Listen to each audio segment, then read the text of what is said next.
Moikka, mun nimi on Noora Sandgren ja mä oon valokuvapohjainen kuvataiteilija.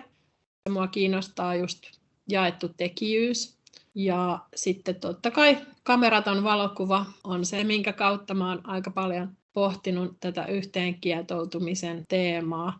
Eli mua ei kiinnosta niinkään semmoinen yksilötekeminen, vaan nimenomaan se yhdessä tehdyn kuvan prosessi. Nyt viimeisimmässä mun teoksessa Veteiset, joka on tämmöinen julkinen taideteos, ja siellä on hyvin paljon erilaisia tekijöitä, on säätä ja rakkohauru, merivettä, mun sylkeä, mun kyyneleitä, mun painaumaa, mun lapsen painaumaa, hänen ekoja piirroksiaan, erilaisia just näitä mikroskopiakuvia.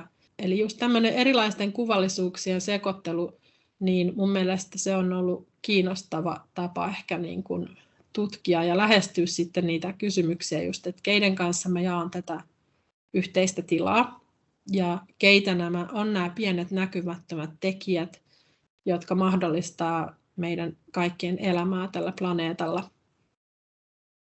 Mä oon Manja ja mä oon kuvanveistäjä.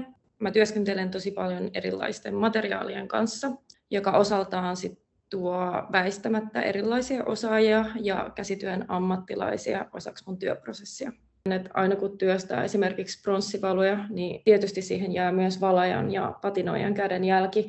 Mä työskentelen aika paljon erilaisten instituutioiden kanssa. Siinä on myös tosi tärkeää, että kun ainakin mun työt liittyy tosi paljon henkilökohtaisiin kokemuksiin, niin ne henkilöt, kenen kanssa mä teen yhteistyötä, niin mun pitää luottaa niihin aika paljon ja meidän pitää olla samanlaiset motiivit tehdä sitä työtä yhdessä. Sitten on myös erilaisia semmoisia yhteistyön muotoja, jotka on niin kuin jollain tapaa luonnollisia ehdottomia, eli esimerkiksi vaikka studioyhteisö. Tämä taiteen tekeminen on aika yksinäistä kuitenkin, niin mulla on semmoinen päivittäinen arkinen tuki muiden taiteilijoiden kanssa joka päivä.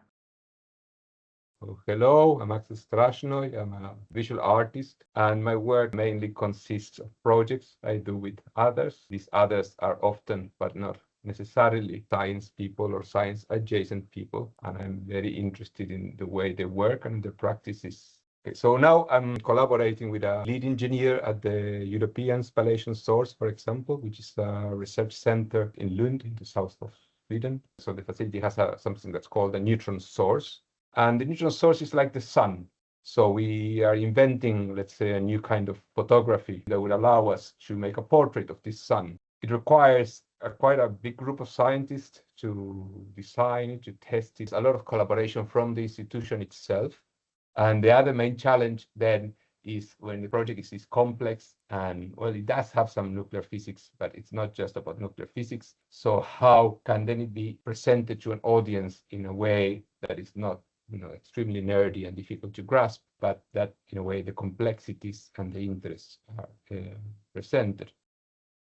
Mun nimeni on Arttu Merimaa. Mä työskentelen tällä hetkellä Porin taidemuseon näyttelyintendenttinä. Samaan aikaan, kun mä tein omaa taiteellista työtä, niin mä työskentelin tavallaan myös tämmöisen vähän niin kuin vapaan kentän kuraattorin erilaisissa kuratoriaalisissa projekteissa ja sitten myös Helsingin Kalliossa sijaitsevan Alkovi-taidetilan toisena pyörittäjänä yhdessä mun puolisoni Miina Huelan kanssa. Jollain tavalla pyrkinyt sekä kuraattorina että myös yhteistyössä taiteilijoiden kanssa työskentellä erilaisten paikkojen kanssa, erilaisten ympäristöjen, erilaisten tilanteiden kanssa ja miettiä jotenkin, että miten erilaiset paikat ja tilanteet vois informoida taiteellista työskentelyä. Ja mä en ole koskaan oikeastaan ajatellut, että taiteilijoiden työskentely tapahtuisi sillä tavalla niin kuin tyhjiössä, vaan päinvastoin, että se työskentelyn olosuhteet jollain tavalla koko ajan jollain tavalla niin kuin ruokkii tai vaikuttaa siihen, millä tavalla työskennellä. Ja siihen tietysti liittyy ne paikat, mistä mä tuossa äsken puhuin, ja myös muut ihmiset, yhteistyökumppanit, keskustelukumppanit, elinolosuhteet, taloudelliset kysymykset, yhteiskunnalliset kysymykset, perheeseen liittyvät kysymykset. Se on niin moninainen se kudelma tavallaan, mikä jotenkin niin kuin vaikuttaa sen taiteellisen työskentelyn